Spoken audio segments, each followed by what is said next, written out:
Hey, good afternoon, folks. Welcome to Peepaw's Shop.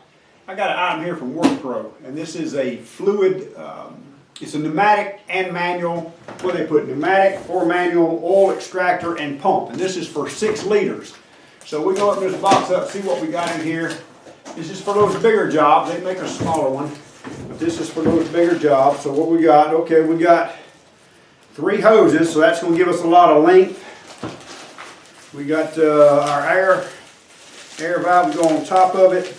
What we got here, okay? That's what we go on top with supply pneumatic air, or some air to that thing. So that's the pneumatic aspect of it. Here's a manual pump. Let's see what that does. And here's another softer tube and some directions. It's in the bag here.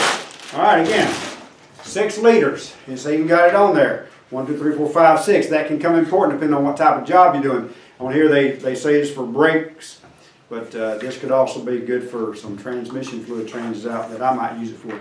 You do what you would, but that's just what I'm thinking ahead. So sometimes I got to know what I took out so I know what to put back in.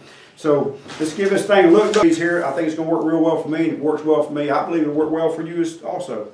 In the meantime, y'all have a blessed day.